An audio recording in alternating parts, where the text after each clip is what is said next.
بسم الله الرحمن الرحيم. الحمد لله رب العالمين، الصلاة والسلام على رسوله الأمين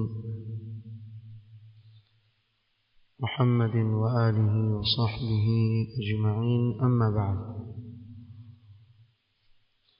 leo ikiwa ni tarehe 27 mwezi wa Shawwal mwaka 1439, tuendelea na darasa zinazofungamana na ibada ya haji na umra.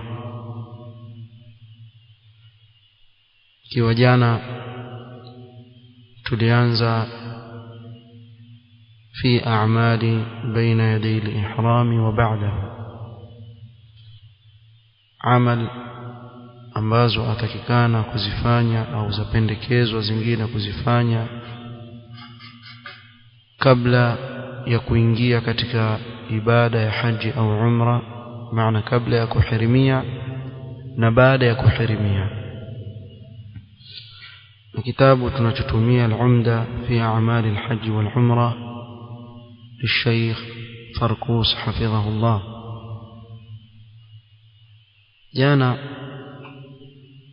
tulizungumzia mambo yanayopendekezwa kabla ya kuingia katika ibada ya umra, kabla ya kuhirimia na kuhesabika kuwa umeanza kufanya ibada yako ya umra.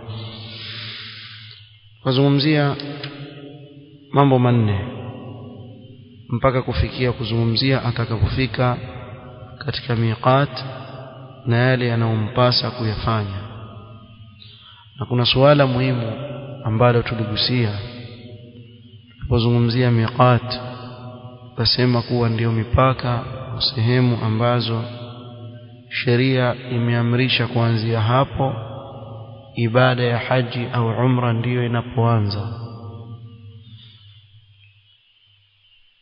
Suala na kuwa mtu ikiwa amesafiri akiwa juu ya ndege na ndege yenyewe haisimami isipokuwa Jeddah, yustahabbu lahu an yalbasa al-ihram fi al-manzili au fi al-matari au fi at-ta'ira.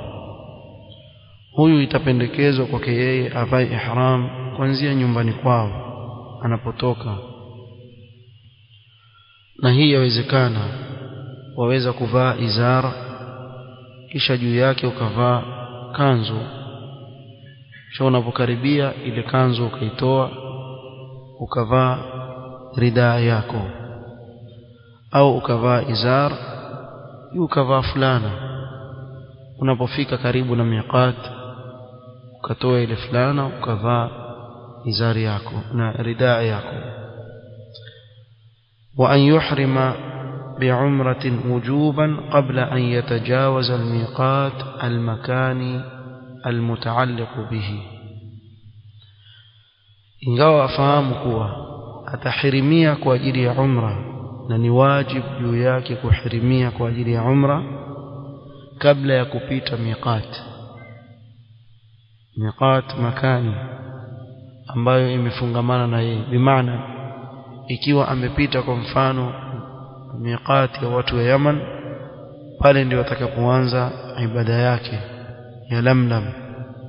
Ikiwa amepita kwa miqati ya watu wa Madina, Dhul-Hulaifa, hata kama ni kwa juu ya hewa, pale ndio atakapoanza kufanya au kuingia katika ibada yake. Huu ni mfano. So kila unapopita kule kwenye miqat, pale ndio atakapoanza ibada yako. Kwa hivyo kabla ya kupita ile miqat uwe tayari umeingia katika ibada ya haji au umra. Khamisan, jambo la tano ambalo leo ndio tutakalolianza kuunganisha na yale manne tuliyotanguliza kuyataja. ويستحب له التحميد والتسبيح والتكبير قبل الإهلال. yapendekezwa kuleta tahmid alhamdulillah kisha tasbih subhanallah, kisha takbir Allahu akbar kabla ya kutangaza ibada yako. Thumma yatawajjahu ila alqiblati wa yu'linu niyyatahu qailan, kisha ataelekea qibla na kutangaza kile ambacho tayari ashanuia ndani ya moyo wake kwa kusema labbaik allahumma umrah, labbaik allahumma umrah. Na kwa kutamka maneno haya tayari wahesabika umeingia katika ibada ya umra. Kwa hiyo utasema labbaik allahumma umrah. Na hapa kuna adilla kwa Mtume sallallahu alayhi wasallam imethubutu kwake yeye annahu rakiba hatta stawat bihi ala albaydai hamida Allah wa sabbaha wa kabbara thumma ahalla bihajjin wa umratin. Kwa Mtume sallallahu ndivyo alivyofanya alipopanda juu ya kipando chake kuwa tayari kuhirimia. Mwanzo alimhimidi Allah subhanahu wa ta'ala kwa kusema alhamdulillah, akamsabbih Allah subhanahu wa ta'ala kwa kusema subhanallah, na akamkabbir kwa kusema Allahu akbar, kisha ndio akatangaza haji yake na umra. Walmuradu bilihlali, na tukisema alihlal kule kuitangaza ile haji au umra, رفع الصوت بما أوجبه على نفسه, ni kule kunyanyua sauti kwa kile alichojiwajibishia nafsi yake. Kwa mfano ni umra, fayaqulu labbaik allahumma umra, sababu ndicho alichojiwajibishia nafsi yake kwenda kufanya umra. ولا يشرع التلفظ بالنية في شيء من العبادات إلا في هذا الموضع, na haijuzu kutamka kile alichokinuia Muislamu katika ibada yoyote ile isipokuwa katika sehemu kama hii peke yake. Na hapa hautamki nia, ni kuwa lile jambo ambalo tayari ulilonuia ndani ya moyo wako tangu kule ulikotoka pale ndio walitamka, wala haimaanishi hapa ndio wanuia sasa, sababu tangu utoke nyumbani tayari umenuia kufanya nini? Haji au umra. ثم يلبي قائلا, baada ya kusema labbaik allahumma umrah, hapo hapo ataanza kuleta talbiya kwa kusema labbaik allahumma labbaik, labbaik la sharika lak labbaik, innal hamda wan ni'mata laka wal mulk la sharika lak.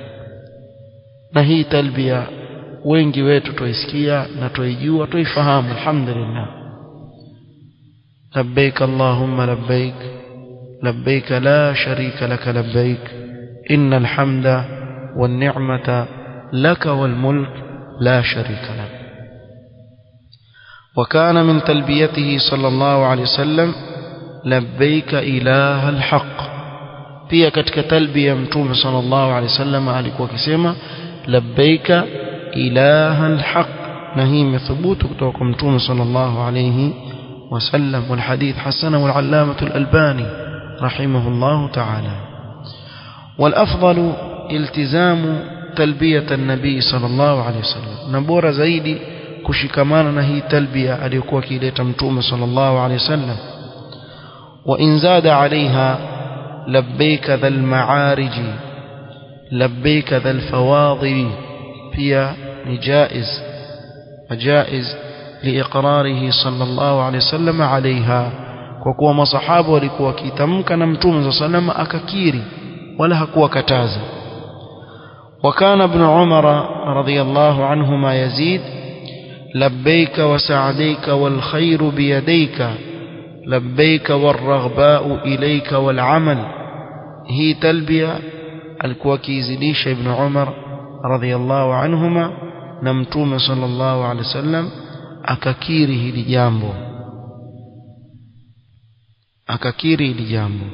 Lakini ifahamike kuwa aljawaz, ikiwa imejuzishwa kusema hivyo, basi bora zaidi ni mtu ashikamane na kile ambacho zaidi Mtume sallallahu alaihi wasallam alikuwa akikileta. Na leo iliyozoeleka zaidi ni ile tuliyotaja mwanzo. سادسا ويستحب له أن يرفع بها صوته ويسمع بها من حوله. pendekezwa anayeleta talbia anyanyue sauti yake na kuwasikilizisha wale waliokuwa karibu yake, maana atapaza sauti yake na talbia, wala hatonong'ona katika talbia yake, bali atanyanyua sauti yake. لما في رفع الصوت بالتلبية من إظهار لشعائر الله وإعلان بالتوحيد. سمندانيا هي تلبية كنا كذيريشا شعيره أو عباده تكف، كذلك كتنغاز توحيد، لقوله صلى الله عليه وسلم أفضل الحج العج والثج. متوم صلى الله عليه وسلم سيما بورا وحج العج رفع الصوت بالتلبية. bora wa haji ni ile ambayo mtu atanyanyua sauti yake anapoleta talbia. wathajju sailanu dima alhadi waladahi, kule kumwagika kwa damu ya wale wanyama wanaochinjwa na wale mahujaji.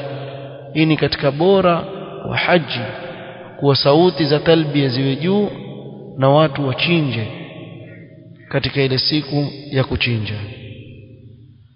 Na hapa ndio utaona jambo hili ambalo ndio sunna, wengi wetu tufanye uzito na uvivu katika kulileta. Na subhanallah, shetani ana kazi kubwa sana katika kuwafanya watu wavunjike moyo katika kufanya jambo la sunna. Lakini jambo la bid'a, subhanallah, jambo la bid'a huwa mtu mchangamfu sana. Ndio wakati mwingine mtu auliza, mbona wale mubtadi'a wanabidii sana katika lile jambo lao katika bid'a? So shetani hana haja nao. Shetani hana haja ya kumzuia mtu wa bid'a asifanye uzushi wake, yataka aendelee na uzushi wake. Lakini wewe mtu wa sunna una jihadi kubwa ya kupigana nafsi yako katika kutekeleza sunna ya Mtume sallallahu alayhi wasallam. Ufanye bidii katika kuitekeleza hii sunna. Nasema watu wengi utawaona hawanyanyui sauti zao katika kuileta hii talbia na kuitangaza tauhid. Yatakikana watu waamshwe, waelezewe umuhimu wa kunyanyua sauti zao katika kuleta talbia. Hizo ndio sunna Mtume sallallahu alaihi wasallam aliyotufundisha.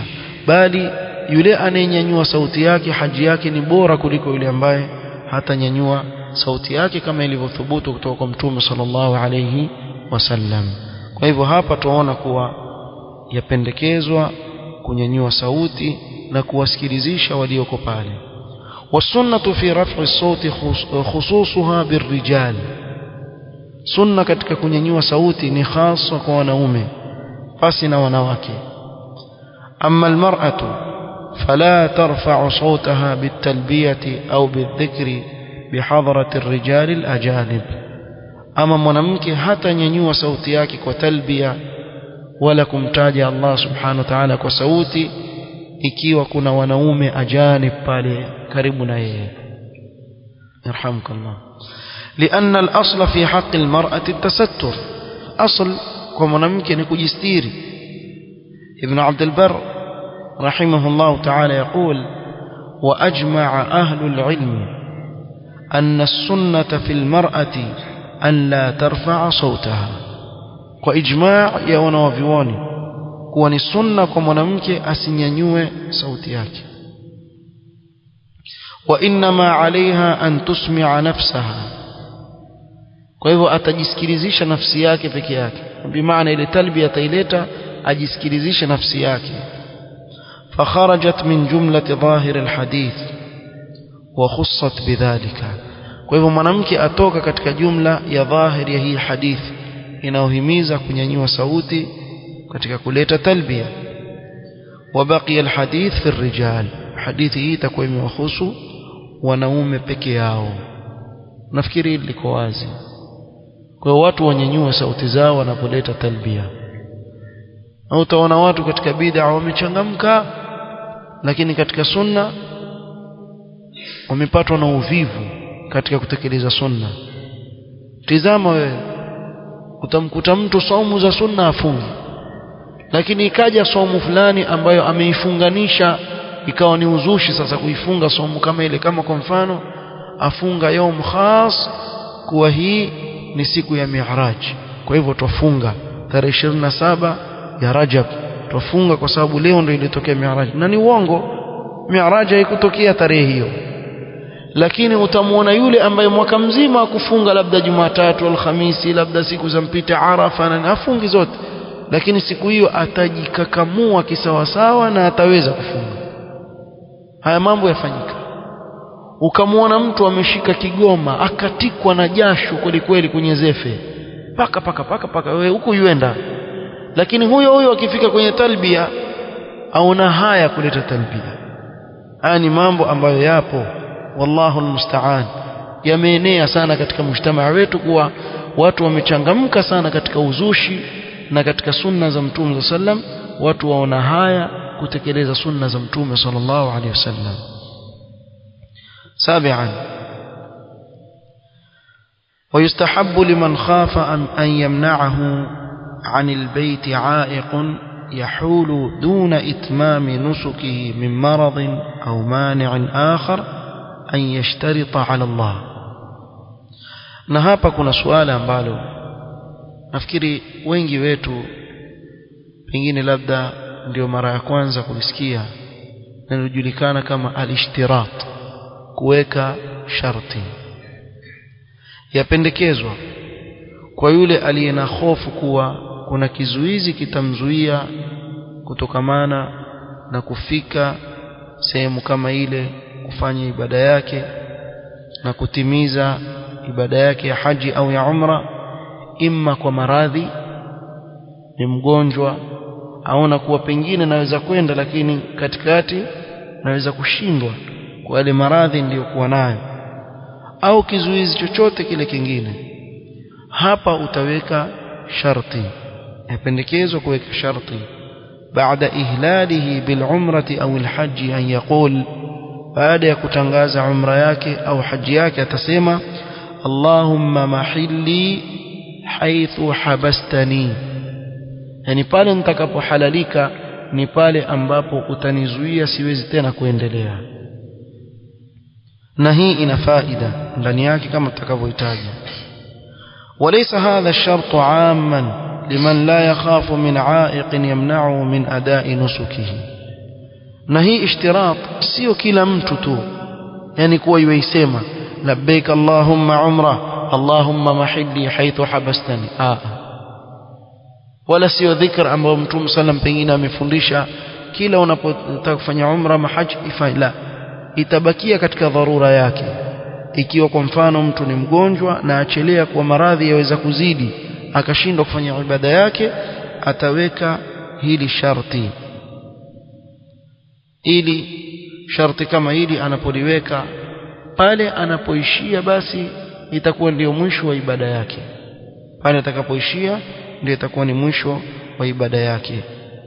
Mtume sallallahu alaihi wasallam hakufundisha kila haji au mu'tamir awe akisema hii kauli ya ishtirat, na Mtume sallam ndiye alisema khudhu anni manasikakum, walam ya'mur bil ishtirat amran 'amman shamilan lil khaif wa ghayr al khaif, wala hakuamrisha amri yenye kuenea wenye kuogopa na wasioogopa. La, wa inma amara ashab ad-darura, amara ashaba ad-darura, amewaamrisha wale ambao wana dharura peke yao kuisema hii dhikra au kusema maneno haya wakati wanapotaka kuingia katika ile ibada. Nini faida ya al-ishtirat? Al-ishtirat faida yake anna man hubisa min itmam al-hajj aw al-umra yatahallalu min nusukihi wala qadaa alayhi wala fidyata in kana mimman qad adda fariidat al-islam. Faida yake ni kuwa mtu anapozuidiwa kutokamana na kuitimiza haji yake au umra, atahalalika kutokamana na ibada yake, wala hata ilipa ile ibada. kadhalika hata chinja. Maana ingelikuwa amezuiliwa bila ya kuweka ishtirat, itamlazimu achinje, na pia itamlazimu ailipe ile haji au umra ikiwa ni ya kwanza. Ikiwa ni ya kwanza itamlazimu ailipe, lakini ikiwa si ya kwanza haimlazimu kufanya nini? Kuilipa haji kama ile au umra. Anasema in lam yakun qad addaha fa innahu yu'idu al-hajj min jadid fi al-'am al-muqbil. Ikiwa hajatekeleza ile haji basi atarejea mwaka ujao atatekeleza haji yake. Kwa hivyo ishtirati yasaidia kuwa hauna juu yako wewe kuilipa ile haji ambayo umeshindwa kuifanya, kwa sababu umeweka sharti kwa mwisho wangu ni pale nitakaposimama. Kadhalika hauna kuchinja. Lau kama usingeliweka sharti ingekubidi fanya nini? Ingekubidi uchinje. Tuelewana nafikiri. Na hii ni kwa wale ambao wana dharura. Thamina, ويكثر المحرم من التلبية عند تنقلاته وعموم أحواله في السفر سواء على شرفا أو هبط واديا. أكثريش من كفانيا حج أو عمره ويمحرم كلية تلبية wakati anapokwenda na kuelekea Makka, kila anapopanda mlima au kushuka katika bonde awe arejelea kuleta ile talbia, kwa sababu ndivyo alivyofanya Mtume sallallahu alaihi wasallam.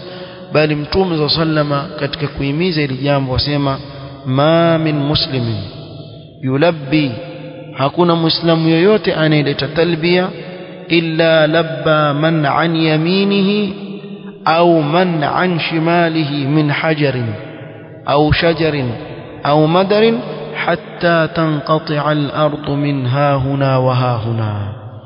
Mtume sallallahu alayhi wasallam akieleza faida na fadhila kubwa iliyoko katika talbia, asema hakuna muislamu yoyote anayeleta talbia isipokuwa vilivyomo katika upande wake wa kulia na kushoto, katika mawe, miti, hata midongo ile yote yaleta talbia pamoja na yeye, mpaka iishe ardhi upande wake wa kulia na iishe ardhi upande wake wa kushoto, na ajiri yote aandikiwa yeye. Na hii ni kuonyesha ukunjufu wa rehema za Allah subhanahu wa ta'ala. Kwa hii ni fadhila kubwa mtu asiiache. Tasi'an, ويستمر ملبيا من وقت الإحرام إلى أن يبلغ الحرم المكي. ataendelea kuleta talbia kuanzia pale mwanzo alipoharimia mpaka afike haram Makkah. ولا يقطع التلبية إلا عند رؤية بيوت مكة, na wala hataikata talbia mpaka atakapoona majumba ya Makkah. Atakapokuwa yuyaona majumba ya Makkah haya hapa, bimaana amefika wapi? Amefika Makkah. Unapofika pale Makkah ndio talbia fanya nini? Ya katika kwa ajili ya kujiandaa kufanya ibada ya umra. Nafikiri liko wazi. لحديث ابن عمر رضي الله عنهما إذا دخل أدنى الحرم أمسك عن التلبية. ابن عمر alikuwa akiingia haram hujizuia kutokamana na talbia, ويخبر ذلك عن النبي صلى الله عليه وسلم أنه كان يفعله, kisha kieleza kuwa Mtume صلى الله عليه وسلم alikuwa akifanya hivyo. Jambo la 10 ambalo tutaligusia hapa, فإذا وصل المسجد الحرام يدخله متوضئا. anapofika msikiti wa Makka, na hapa tuzungumza au tuzungumzia ibada. Bila shaka akifika mwanzo atashukia hoteli, ataweka mizigo yake, ataoga, yajuzu kuoga hata ukiwa katika ihram, pengine ajipumzishe, kisha baadaye ndio. Lakini sasa tuzungumzia ibada, ndio maana tunasema kuwa anapofika msikiti wa Makka ataingia al-Masjid al-Haram akiwa ametawadha. Msikiti ule ukiingia wakati wa umra, ingia ukiwa umetawadha. لحديث عائشة رضي الله عنها أن أول شيء بدأ به حين قدم النبي صلى الله عليه وسلم أنه توضأ ثم طاف.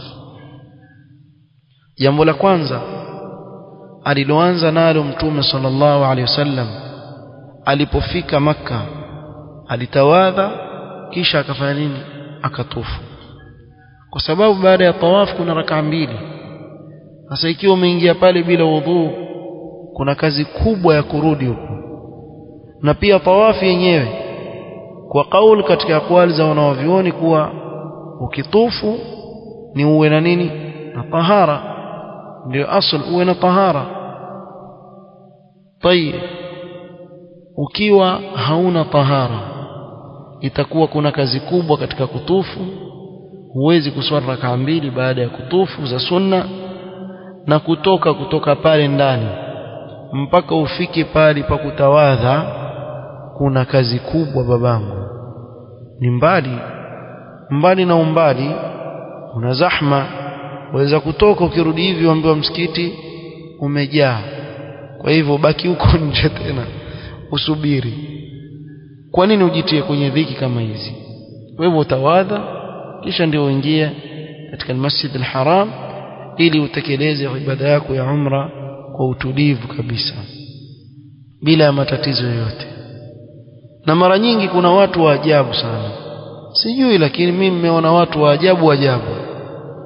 Watu waweza kusoma hivi, wasoma sahihi, na wale mu'tamirina wa mahujaji wakasoma, wakasomeshwa, wakasikia vizuri na wakaelezwa kila kitu kiko wazi. Una swali? Hakuna swali. Mtu yuko juu ya ndege, imefika wakati yatangazwa sasa tukaribia miqati, mwana jamaa mpiga mkanzo wake anambia wajua mimi nasawi haramu yangu. Sasa wewe wakati wote watu wakizungumza huko nyuma huko, kuna watu wana uzembe namna hii. Kwa watu wachunge sana uzembe wa namna hii. Mtu ihram yake ameibeba, ameitia kwenye begi lile kuingia chini kule kwenye ndege, badala ya kuibeba katika begi. Ingawa binadamu yaweza kutokea kusahau, lakini kuna ule uzembe wa kupita kiasi. Sababu wewe enda kufanya ibada tukufu kama hii, kuwa makini sana katika kufanya ibada yako. Utaambiwa chinja, wewe utashindwa. Kuchinja bei gani? Muambiwe bei yake. Kuchinja, ukishtuka vizuri hivi utakunywa maji ya Zamzam mpaka uregewe. Una kitu hata chakula. Kwa hiyo mtu angalie vizuri na awe makini sana katika kwenda kuifanya ibada kama hii. Atawadhe ndio aingie katika msikiti wa haram. Ama ukutawadha ni mbali uko utokako, na kurudi tena sio guarantee. Wanaweza kwenda kule, watembea hapa na bridge, watembea tu hapa na Kongoya sokoni kule, kisha ukifika kule wakati wa kurudi tena, haswa katika mausimu ya haji, mara nyingi sana huwa kuna nini? Kuna zahma. Manake watu wengi sana huja katika nchi mbalimbali wakati ule. Ukirudi waambiwa msikiti unjaa, ubaki nje pale.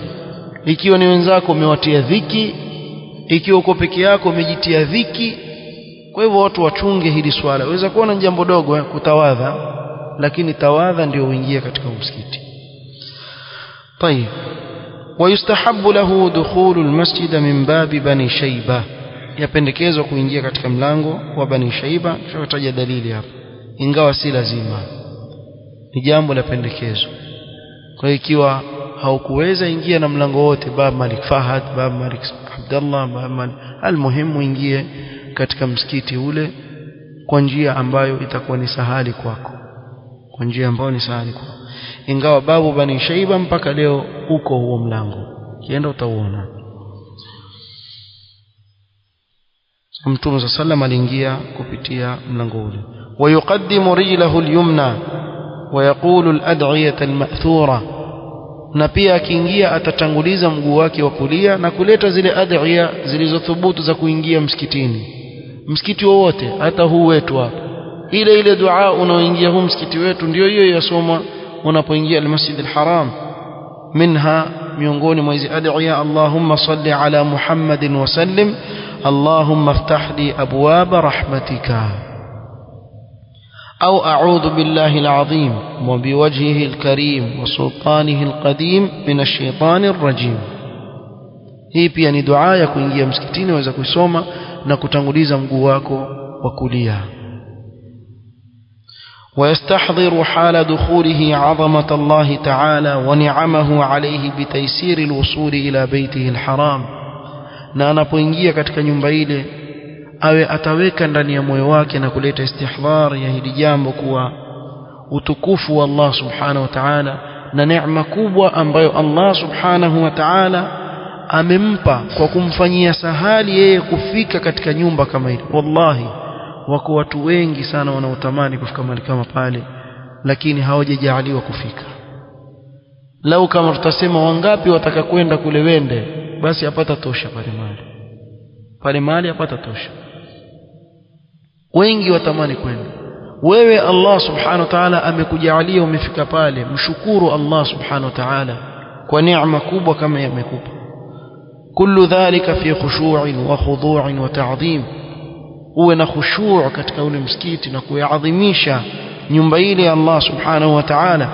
ويرفع يديه عند رؤية الكعبة إن شاء, naweza kunyanyua mikono yake akiona al-Kaaba ikiwa atataka. لثبوته عن ابن عباس رضي الله عنهما, صحابة ابن عباس alikuwa akinyanyua mikono yake anapoiona al-Kaaba. ويدعو بما تيسر له, za kuomba adhiya ndio sehemu za kuombewa dua pale, si kutafuta kaburi ukaanza kuomba dua eti yakubaliwa dua pale Sargoi. Yani uende kwenye kaburi pale Sargoi eti ndio wasema hapa ndio kukubaliwa dua. Wewe kuna sehemu za kukubaliwa dua haraka zaidi huko haram za Makka, ama kufanya uzushi kama una sallallahu alaihi wasallam, hakuna dua itakubaliwa ya uzushi. man amila amalan laysa alayhi amruna fahuwa raddun, Allah atakurejeshia mwenyewe. وإن قال اللهم أنت السلام ومنك السلام فحينا ربنا بالسلام فثابت عن عمر رضي الله عنه, akisema dhikri pia yajuzu. Hii si ile baada ya swala, hii ni tofauti. baada ya swala sema Allahumma anta as-salam wa minka as-salam tabarakta ya dhal jalali wal ikram. lakini hii akiona al-Kaaba, Umar Khattab alikuwa akisema Allahumma anta as-salam wa minka as-salam fahayyina rabbana bisalam. na hii pia kuna baadhi ya watu utawasikia wakisema baada ya swala, lakini hii si ya swala. ya swala ni ile ambayo tulotangulia kutaja, Allahumma anta as-salam wa minka as-salam tabarakta ya dhal jalali wal ikram. usiingie msikitini ukasema Allahumma inni a'udhu bika min al-khubuthi wal khaba'ith, utakuwa wafanya vituko. wewe ingia msikitini Allahumma inni a'udhu bika min al-khubuthi wal khaba'ith, si sawa. ama waingia hammam kule Allah ya'izzukum, waingia msalani wasema Allahumma aftah li abwaba rahmatika, humu si pale pake pale ile dua. tuelewana? kwa hivyo usichukue dua ya au dhikri ya mahali pengine ukaiweka mahali pengine, weka pale pale kila kitu mahali pake. baada ya swala ni hii na hii ukiona al-Kaaba. وإذا خرج من المسجد فليقل, na wakati wataka kutoka katika al-Masjid al-Haram na msikiti wote mwingine, Allahumma inni as'aluka min fadlika. kwa hivyo haya ndiyo matendo ya kabla ya kuhirimia na baada ya kuhirimia. tumefika Masjid al-Haram, tushaingia ndani fi a'mali tawafi al-umra au tawafu al-qudum. hayo tutakuja kuyazungumza biidhnillah ta'ala katika kikao kinachofuata. na biidhnillah ta'ala nafikiri siku ya Jumamosi insha Allah ta'ala tutasoma hii darasa baada dhuhri insha Allah, siku ya Jumamosi baada dhuhur. kwa sasa nafikiri na ile darasa ya dhuhur tutaisoma baada al-asri, sababu wakati umekaribia sana wa haji na watu wengi wataka kufahamu ibada ya haji. kwa hivyo insha Allah ta'ala tutaongeza zile durus za kuzungumzia ibada hii ya haji, ili Allah subhanahu wa ta'ala ikiwa atatuwezesha tumalize kabla ya kujiliwa na ibada ya haji insha Allah ta'ala. naktafi bihadha alqadr, wallahu ta'ala a'lam. nas'al Allah an yanfa'ana bima 'allamana wa an yazidana 'ilma wa an la yakilana ila anfusina tarfata 'ain.